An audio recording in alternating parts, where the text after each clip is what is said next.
Hello, welcome to my channel. कैसे हो आप सब? आशा करते हैं आप सब बहुत अच्छे होंगे। तो आज के ब्लॉग की शुरुआत हो रही है पार्सल लेने से। वैसे तो मेरे बहुत ही कम पार्सल आते हैं, शायद ही कभी एक दो पार्सल आ जाए। हमें ऑनलाइन शॉपिंग करना बिल्कुल भी पसंद नहीं है। बट जैसे वो थी अ, अभी आप लोगों को दिखाई देगा शीशी, जो नहीं ऑयल बॉटल होती तो उसके ऊपर का जो होता है, तो ऑयल बॉटल तो मेरे पास थी, लेकिन जो ऊपर की ये होती, इसको क्या करते हैं, ढक्कन सा होता है जिससे ऑयल आता है, उसका नाम नहीं पता, अभी आप लोगों को देखने को मिलेगा। तो ये ना ख़राब थी, उससे ना ऑयल आता नहीं था, मतलब नीचे का नीचे गिर जाता था, ऊपर का ऊपर रह जाता था। तो फिर दो ये हमने ऑर्डर किए थे अलग से ऊपर से शीशी में लगाने के लिए। तो ये मेरे आ गए थे, तो हस्बैंड बोले चलो अब हम हैं तो हम पैसे दे दें। तो फिर बस उन्होंने दिया था, और ये 180 रुपये की थी, और जो इसकी क्वालिटी है बहुत ही ज़्यादा अच्छी थी। अगर आपके घर में कोई भी कांच की बॉटल ऐसे ही पड़ी हो तो आप लोग ये मंगा सकते हो, बस इतने में ही काम हो जाएगा। फिर उसके बाद अपना वो पार्सल वार्सल खोलने के बाद फिर चले गए थे किचन में रोटियां बनाने, क्योंकि अ, खाने में, हाँ, खाने में पता है क्या हुआ था आज? मेरे हस्बैंड दिन में ना किसी, मतलब हमें भी जाना था लेकिन हम जा नहीं पाए। तो किसी के घर गए थे, रामायण थी, तो उनके यहाँ खाना था। तो मेरे हस्बैंड ना जल्दी किसी के घर में खाना, मतलब बैठ के खा नहीं पाते, तो उन्होंने बोला कि चलो तुमको पैक कर देते, तो तुम घर लेते जाना, बड़े क्लोज फ्रेंड हैं वो हम लोगों के। तो उन्होंने खाना पैक कर दिया था। तो पनीर की सब्जी थी, खीर थी, इतनी बढ़िया पनीर की सब्जी, इतनी अच्छी खीर थी कि बस क्या ही आपको बता। तो उन्होंने बस खाना पैक कर दिया था, हालांकि वो ज़्यादा पैक करना चाह रहे थे, लेकिन वो नहीं है कि घर में 5-6 दिन से उनके यहाँ फंक्शन चल रहे थे, तो डब्बे अब्बे नहीं मिल रहे थे, लेकिन वो उतनी सब्जी में हम दोनों का हो गया था। फिर ये था कि पहले तो हम लोग, हस्बैंड बोल रहे थे कि चावल बना लो, थोड़ा सा चावल खा लेंगे, बाकी चावल फ्राई कर लीजिएगा। हमने कहा नहीं, रोटी बनाते हैं, दो दो रोटी खा लेंगे, और उसके बाद अगर लगेगा तो चावल बना के, चावल जीरे वाला तड़का लगा के खा लेंगे, या खिचड़ी बना लेंगे। तो बस पहले रोटी सेकी, फिर किचन साफ़ करने लगे थे, क्योंकि किचन में जो ये पॉलिथीन फैल फैल जाता है ना, तो इस फैले हुए किचन में हमसे ना काम करते नहीं बनता, पता नहीं कुछ तो प्रॉब्लम है। तो बस इसी तरह से हम किचन साफ़ कर रहे थे। हमने कहा कि चलो फटाफट सबसे पहले किचन साफ़ कर लेते हैं। फिर एक दो बर्तन जैसे रहते हैं उनको धुल के रख देते, जैसे ये परात है, तवा तो नहीं धुलते मगर जैसे परात है, और ये सब हुरसा बिलना, ये सब धुल के रख देते। चायदानी धुलना पड़ता है। तो और जब भी कोई बर्तन धुलने चलते हैं तो ये जो जगह है ना, स्टील लगा है सिंक वाला, इसको तो दिन में हम कई बार ही धोते हैं। फिर उसके बाद जो हुरसा था इसको साफ़ करके रख देते हैं, क्योंकि ये कभी हम नहीं छोड़ते। ये मेरा इतना प्यारा हुरसा है, हमें डर लगता है कहीं अगर दीदी से गिर गया या कुछ भी हुआ, या वो क्या करती, एक ही साथ सारे बर्तन सिंक में डाल देती हैं। तो इसमें अगर स्क्रैच आ गए या कोई बर्तन ज़ोर से गिर गया तो खुटक गया, तो इसका मतलब जो शाइनिंग है या जो ब्यूटी है वो चली जाएगी। तो इसको हम खुद से ही धोते हैं। फिर परात को भी धो लिया, और ऊपर जो नेट रखी होगी, आप लोग खिड़की पे देख रहे होगे, इसे ना सब्जियां खाली हुई थी, तो इसको भी आज धोना था, तो हमने यहीं पे रख लिया था। फिर सारे स्टैंड स्टैंड धोए। चायदानी धुलना पड़ता है, क्योंकि मेरे पास एक ही चायदानी, फिर सुबह सुबह थोड़ी सी मुश्किल होती है, क्योंकि ना सुबह बर्तन धुलने का नहीं मन करता कि सुबह उठते ही बर्तन धुलने लगो। तो फिर उसके बाद जो नेट थी ना वो इसी परात में फुला देते, क्योंकि आटा भी लगा था इसमें। हमने कहा कि चलो पानी में फुला देते हैं, बाद में धुल देंगे, और उससे पहले हम लोग खा लेते हैं खाना। तो जो उन्होंने खीर दी थी, तो पता है ये खीर कैसे दिए थे? इस डब्बे में ग्लूकोज था, तो उन्होंने फटाफट से ग्लूकोज खाली किया, फिर ग्लूकोज के डब्बे में सब्जी दी। मतलब सोचो कितना बड़ा लोगों का दिल होता है, जब देने पे आ जाओ ना तो हर तरह से इंसान दे लेता है, और जब इसको नहीं देना होता है तो वो बहाने ही मारता रहता है। फिर उसका सब्जी थी, पनीर की इतनी बढ़िया सब्जी थी कि हम आप लोगों को क्या बताऊं। और ये देखिए, नहीं पार्सल आता है पनीर की सब्जी उसी डब्बे में भी थी। और जो भी उन्होंने हलवाई लगाया हुआ था, इतना बढ़िया उसने खाना बनाया था कि हम आपको क्या ही बताएं। हम दोनों ने, देखिए, एक कटोरी भर के सब्जी थी, हम दोनों ने खूब अच्छे से खाया, क्योंकि जो सब्जी थी ना वो थोड़ी हैवी थी। ज़्यादा हैवी सब्जी ना बहुत ज़्यादा नहीं खाई जाती, मुँह बन जाता है। तो इस तरह से हम लोग ने खाना खाया और बड़ा मज़ा आया। अच्छा, खा ना सर्व ही कर रहे थे, तब तक मैं लगा कि नहीं यार, प्याज भी कटना चाहिए, तो हम लोग ने फिर फटाफट से प्याज काटा।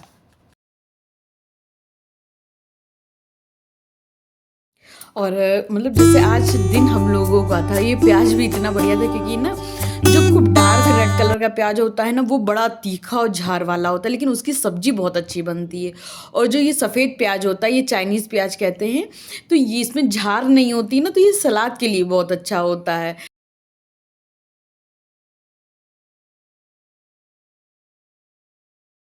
तो ये थी आज की हमारी थाली, जिसमें सिर्फ रोटियां ही बनानी पड़ी थी। फिर खाना वाना हम दोनों ने खाया, खा के लेट भी गए थे। फिर हस्बैंड थोड़ी देर मतलब 1-2 घंटे बाद बोले कि कुछ खाने का मन कर रहा है, तो हमने कहा कि ठीक है, तरबूज काट के लाते हैं आपके लिए। फिर फटाफट आए और तरबूज कट किया, और बस हम दोनों मिलके तरबूज खाएंगे। वैसे तो हमें बिल्कुल भी भूख नहीं थी, हमने खाना इतना खा लिया था कि एकदम मेरा पेट भर गया था। लेकिन हस्बैंड को था कि थोड़ा सा कुछ खा लें, क्योंकि मेरे हस्बैंड ना बाहर का खाना खाना थोड़ा सा कम पसंद करते हैं, तो उनको घर का ही खाना ज़्यादा अच्छा लगता है, और उनका मन भी घर के ही खाने से भरता है। जैसे अगर घर का खाना नहीं खाएंगे ना, तो उनको लगता है कि अभी हमने कुछ खाया नहीं। तो हमने कहा कि अच्छा रुको, कुछ करके लाते हैं। और रात के समय में अगर भूख लगे, वैसे कहते हैं कि रात में फ्रूट्स नहीं खाने चाहिए, लेकिन अगर भूख लग रही है तो फिर फ्रूट खा लो, तो और चीज़ों से फिर बेहतर रहता है। फ्रूट थोड़ा जल्दी डाइजेस्ट हो जाता है, और अगर कुछ हैवी खा लो तो एसिडिटी रात में बना देता है, और जल्दी से हजम भी नहीं होता है। फिर अच्छा जो परात में ना वो नेट फुला गए, तो उसी में फ्रूट काट के फिर थाली में ट्रांसफ़र कर लिए थे। फिर परात धुल के रख के वो जगह उतनी पोंछे, और फिर हस्बैंड को देने गए तरबूज। तो हमने सोचा चलो तरबूज देने के लिए उठे ही हैं, तो चलो क्यों ना रवा भी फुला देते हैं, तो कल बना लेंगे इडली। तो बस ये रवा इडली के लिए रवा फुलाने आए, और देखा क्या, रवा में छोटे छोटे कीड़े से ऐसा फील हुआ। तो मतलब हम सॉरी, पहले तो हमने देखा कि कीड़े तो नहीं, और जब देखा तो समझ में नहीं आया, जैसे छन्नी में डाला तो लगा अरे इसमें तो कीड़े हैं। फिर हमने इसको डब्बे में डाल के और इसको रख देंगे। अब निकाल के लाएंगे दूसरा रवा। मेरे पास एक पैकेट पूरा सील पैक किया हुआ रवा रखा था। यहाँ पर जो मतलब कई बार आपने देखा होगा, हम डब्बे के अंदर भी पैकेट में ही करके दाल वाल रखते, वो इसी वजह से रखते क्योंकि यहाँ पे उतनी धूप कैंपस के अंदर नहीं आ पाती, मतलब घरों के अंदर नहीं आ पाती पेड़ों की वजह से, तो जल्दी चीज़ें ख़राब हो जाती हैं। तो सील पैकेट जितना चीज़ें रहें उतना ही ठीक रहता है। तो बस वही रवा इडली के लिए फुला रहे थे, और हस्बैंड आ गए थे देखने की इतनी देर तुम्हें किस काम में लग गई। तो हमने कहा कि नहीं, हमने सोचा कि चलो फिर रवा फुला लेते। जैसे रवा फुलाने आए तो वो रवा ख़राब निकल गया, दूसरा रवा निकाल के लाए। तो इस तरह से उनको पूरी कहानी बता रहे थे, फिर वो अपना चलेगा और हमने आराम से रवा फुलाया। और अच्छा, रवा फुलाते टाइम ही हमने दही, मेरे पास खूब खट्टी खट्टी रखी थी, तो खूब खट्टी दही से रवा फुलाओ ना तो बड़ा अच्छा रवा फूलता है, और जो इडली ना बड़ी स्पंजी बनती हैं। और अगर दही खट्टा नहीं हुआ तो तुम इडलियों में स्पंज थोड़ा उतना अच्छा नहीं आता, कितना भी इनो डाल लो, स्पंज जो है ना खट्टास से ही आता है। फिर इधर ना बड़ा फैलान भी फैल गया था, ये मतलब चीज़ें बड़ी गड़बड़ सी हो गई ना।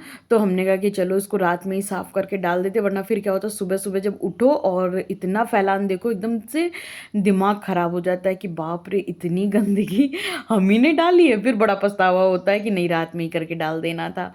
तो ये सारी चीज़ें मेरे साथ तब ही होती हैं जैसे कहीं हम बहुत दूर गए, वहाँ से इतना थक के आए हैं कि बस मेरा काम करने का मन नहीं है, तभी होता, वरना नहीं होता है। फिर हमने सारा किचन साफ़ किया और चले गए थे सोने के लिए। और अब आप लोगों से मिलेंगे मॉर्निंग में। तो बस गुड मॉर्निंग मेरी हो चुकी थी। बाहर से आप लोगों को दिखा रहे थे कि बंदरों का आतंक कितना हुआ है। और नेक्स्ट डे मॉर्निंग में जो व्लॉग है थोड़ा सा लेट शुरू किए थे। फिर कई बार ये बार जब सो के उठे तो मन किया कैमरा उठा लेने में, लेकिन पता नहीं क्यों उठाए नहीं। फिर उठते ही सारे कपड़े वपड़े धूप में डाले, क्योंकि कपड़े जल्दी सूख जाएं तो ठीक रहता है, वरना आजकल इतनी तेज़ धूप हो जाती है। लेकिन धूप बाहर बाहर रहती है, घर के अंदर नहीं आती है। फिर फटाफट से सारे कपड़े फैलाए। और कपड़े, ये जो लैगी है ना, ये मेरी बहन ने हमें दी थी, ये लायरा की लैगी है यार। इतनी अच्छी फिटिंग है, मतलब लगता ही नहीं कि लैगी डाला हुआ, वरना लैगी पहनने से मेरे बड़े पैर दुखते हैं, पर ये लैगी बहुत ज़्यादा अच्छी थी। अच्छा, एक बैच कपड़े फैला दिए, ये दूसरा बैच डाल दिए थे जिसमें इनकी सिर्फ टी शर्ट थी। हालांकि इनकी टी शर्ट हम अपने हाथ से ही धुलते, कभी मशीन में नहीं डालते, लेकिन आज कल इतने काम हो गए हैं, मतलब कभी किसी के घर जाओ कभी किसी के घर जाओ, मेरे घर में भी मेरी नंद आने वाली हैं, तो जिसकी वजह से मतलब घर में ये रहता ना कि ये भी साफ़ कर दो, वो भी साफ़ कर दो, क्योंकि फिर वो लोग आएंगी तो उतना काम हो नहीं पाएगा, क्योंकि बातें इंसान करता रहता है तो फिर उतने काम नहीं हो पाएंगे, जिसकी वजह से हम अभी से सारी साफ़ सफाई कर रहे थे, तो उतना टाइम ही नहीं मिल पाता है। और इधर सर्फ़ के डब्बे में सर्फ़ ख़त्म हो गया था, तो बस इसको भरे और फिर उसके बाद ये पैकेट वैसे तो जीने के नीचे रखते हैं, मगर इसको अब क्या करेंगे, यहीं लॉन्ड्री बैग में डाल देंगे। इससे ये रहेगा कि मिल भी जाएगा और ये पैकेट भी गंदा नहीं होगा, वरना बाहर रहता है ना तो ये पैकेट इतना गंदा हो जाता है कि जब डब्बे में भरने चलो तो फिर भरने का मन ही नहीं करता, पैकेट छूने का मन नहीं करता है। फिर बस फटाफट से मशीन लगाया और उसके बाद ये जो गमला है ना, इसको रोज़ के रोज़ धुल भी देते हैं, और इसमें मनी प्लांट एक छोटा सा लगा के रखा हुआ है, और ये ना ज़्यादा ग्रो ही नहीं कर रहा है, बस इतना ही है, इतना का इतना ही है। और इसमें पानी डाला और एक मेरे हस्बैंड ने नकली गुलाब का फूल लगा दिया था, तो वो भी इसी में लगाए। फिर बेसिन में जो मिट्टी गिर गई थी उसको साफ़ किया, हाथ धो लेंगे क्योंकि बेसिन में हाथ लगाया था, तो और उसके बाद जैसे कुछ भी काम करना हो तो फिर बार बार हाथ वाथ नहीं धोना पड़ता है। अच्छा, सारा कुछ करने के बाद बिल्कुल याद ही नहीं रहा कि हाथ धोने से पहले वॉशरूम साफ़ कर लें, क्योंकि वॉशरूम तो देखिए अगर हम वो कुछ भी वॉशरूम में साफ़ करते तो हम सर धो के नहाते हैं, इसलिए हमने कभी भी वॉशरूम डीप क्लीनिंग करते हुए आप लोगों को कभी भी नहीं दिखाया, क्योंकि हम कैमरे वैमरे को छूते नहीं हैं। फिर क्या हुआ था कि जो भी पानी बाथरूम में बसता है ना, उसको पूरे बाथरूम में डाल के और वाइपर करके एकदम सुखा देते हैं वॉशरूम, क्योंकि मेरे हस्बैंड मेरे बाद नहाते हैं तो वॉशरूम बड़ा बिखरा बिखरा सा रहता है, तो उनके बाद हम नहा धो के वॉशरूम साफ़ करके हटते हैं। फिर उसके बाद हमें थोड़ी सी भूख लग रही थी, तो ये प्रसाद में उन्हीं के यहाँ से केला आया था, तो एक केला लिए और सीधा ऊपर लेके आ गए थे साड़ी अपनी, क्योंकि आज जाना था हमको उसमें भंडारा है, मेरे कैंपस के मंदिर में भंडारा है, तो वहाँ जाना था, तो हमने सोचा चलो साड़ी पहन के जाते, वरना साड़ियाँ रखी की रखी रह जाएंगी, कब पहनेंगे जब अभी नहीं पहनेंगे। तो बस इसी वजह से हमने ये साड़ी ना अपने भतीजे के मुंडन में पहनी थी, यही बाहर रखी थी, और ये थोड़ी हल्की भी है, मेरे पास ना बड़ी भारी भारी साड़ियाँ हैं, तो हमने कहा कि चलो ये हल्की की हल्की है, इसी को डाल लेते हैं, और फिर रेड कलर भी है। तो जो यहाँ पे हमारे कैंपस के डायरेक्टर साहब हैं, तो उनकी वाइफ बोल रही थी, प्राप्ति तुम्हारी साड़ी बहुत सुंदर लग रही है, कहाँ से लिए? तो फिर बताया कि बनारस से लिए थे मैम, और नीचे ये ना एक गद्दा डाल दिए थे कि साड़ी ना नीचे लटकेगी तो गंदी ना हो फर्श पे। अच्छा, ये सब चीज़ें मेरी मम्मी करती थी खूब, कि साड़ी नीचे आएगी तो एक चादर डाल दो या चटाई डाल दो, चटाई कम डालती थी कि चटाई ना सब बच्चे बैठते हैं तो गंदी कर देते हैं, तो वो चादर वादर डालती थी। तो फिर बस हम भी एक गद्दी रखी थी जिसको हम ये टेबल पे डालने वाले थे, तो इसको नीचे डाल के और फटाफट से प्रेस कर रहे थे। अच्छा, प्रेस तो हो गया था, क्योंकि ये साड़ी इतनी सॉफ्ट है, जॉर्जेट की है, कि बड़ी जल्दी फटाफट से प्रेस हो गया था। फिर हमने सोचा था ऊपर ही आके साड़ी पहन लेंगे, इसी वजह से साड़ी ब्लाउज तो सब यहीं रख दिए थे, और फिर डोर बंद कर लेंगे क्योंकि बड़ी धूल उल सी आती है। और ये जो गद्दा है ना, इसको इसके ऊपर डालेंगे, ये जो टेबल प्रेस वाली टेबल है, लेकिन प्लान देखिएगा अभी बिल्कुल बेकार हो गया लेकिन अभी इसमें प्रेस व्रेस करेंगे तो देखते हैं, शायद गद्दा दब जाए। तो हमने सोचा था कि ये गद्दा इसमें डाल देंगे तो थोड़ा सा मोटा हो जाएगा ना, तो प्रेस करते बनेगा, लेकिन ये कुछ ज़्यादा ही मोटा हो गया, इतना भी मोटा नहीं करना था। तो ये देखिए कितना मोटा सा हो गया, अब लग रहा है इसमें प्रेस करेंगे कैसे, लेकिन अब हमने डाल दिया था, तो हमने कहा चलो अभी नहीं हटाएंगे, बाद में हटाएंगे। और फिर ये चादर फ्री हो गई थी, तो इसको भी फ़ोल्ड करके रूम में ही रख देंगे, और बड़ा सुकून मिल रहा था यहाँ पे खड़े होकर चादर आदर फ़ोल्ड करने में। और ये जो बेल ऊपर आ गई है, इतनी खूबसूरत लग रही है, ये जंगल टाइप का ही कुछ, लेकिन मेरे हस्बैंड दोनों को अच्छी लगी, तो हम दोनों ने ही ये बेल नहीं हटाई। फिर सारी चादर आदर फ़ोल्ड करके ऊपर का काम निपटा के अब नीचे चल दिए थे कि चलो अब नीचे के काम देखते हैं जाके, ऊपर नीचे में बड़े काम हो जाते हैं। फिर ये जो मशीन में लगाए थे तो 30 मिनट का लगाए थे, तो मेरा देखिए कितने कम टाइम में प्रेस भी हो गया, सब हो गया। अभी भी 17 मिनट बाकी हुए थे। मेरे हस्बैंड पहले गए थे मंदिर, हवन किए, हवन करने के बाद हमें लेने आ गए थे कि अब चलो तुम भी वहाँ पर मतलब ब्राह्मणों को खाना वाना खिलाना है। तो फिर हम लोग भी आ गए थे, कहते ना कि सेवा तो करनी चाहिए, तो बस हम लोग वही सेवा में लगे हुए थे, खाना सबको परसना, सभी लोग जिसको जो मन कर रहा था वो वही वो अपना वो काम करते जा रहा था। कोई चावल परस रहा था, कोई पूड़ी, कोई सब्ज़ी, तो छोले की सब्ज़ी, आलू की सब्ज़ी, खीर, रायता, खट्टा मीठा बैंगन, बड़े आइटम बने थे और बड़ा अच्छा भंडारा हुआ था। छोले हलवे का प्रसाद था। फिर बस इसी तरह से हम लोगों ने खूब भंडारे में एंजॉय किया, खूब काम किया। हालाँकि गर्मी बहुत थी और बाद में ये पोपट हो गया कि मेरे घर की चाबी वहाँ खो गई। हमने अपने हस्बैंड को दिया कि अपने फ़ोन के ऊपर चाबी रख के दिया कि इसको रख लीजिए, और इन्होंने फ़ोन तो लिया लेकिन चाबी वहीं डाल दिया। अब क्या हुआ, एक पंडित जी ने तो चाबी उठा के रख दी, लेकिन उनको याद नहीं कि उन्होंने कहाँ रखी। हम लोगों को लगा कहीं बच्चे फेंक दिए होंगे। अब पंडित जी सभी लोग चाबी ढूंढ रहे थे, फिर लास्ट में गणेश जी की मूर्ति के बगल में वो चाबी मिली। तो चलो, ताला नहीं तोड़ना पड़ा, बस फटाफट से घर आए। घर आते ही घर का ताला खोले और हमने सोचा था कि एक रील बनाएंगे, लेकिन इतना ज़्यादा थक गए थे, धूप तेज़ थी। तो गाइस बस जस्ट अभी आए, इन्होंने सब पता नहीं लाइट क्यों बंद कर दी है, और मेरी बिंदी वहाँ गिर गई थी। इतनी गर्मी लग रही थी कि बिंदी गिर गई। अब घर आए, सबसे पहले पियेंगे पानी, दुबके पैर आएंगे, एक दो रील बना लेंगे, उसके बाद ये साड़ी उतारेंगे। सोचे तो थे रील बनाएंगे, लेकिन इतनी गर्मी लग गई थी तो फिर हमने फटाफट से साड़ी उतारा। हमने कहा रील कल देखेंगे। और जो कपड़े थे, क्योंकि जब हम जा रहे थे ना 17 मिनट अभी भी थे मशीन बंद होने में, तो ऑटोमेटिक इसी तरह से छोड़ के चले गए थे। जब वापस आए हैं तो सबसे पहला काम हमने किया कि जो मशीन के कपड़े हैं उसको फैलाएं, वरना क्या होता ना, कलर एक दूसरे में लगने का डर रहता है, इसीलिए हम हाथ से धोते हैं कपड़े। अच्छा गाइज, अब हम अपने ब्लॉग का एंड यहीं करेंगे। अगर आप लोगों को मेरा ब्लॉग थोड़ा भी अच्छा लगा हो तो please like, comment and share ज़रूर करिएगा, और अपनी किसी एक नियर एंड डियर फ्रेंड के साथ मेरा ब्लॉग शेयर ज़रूर करिएगा।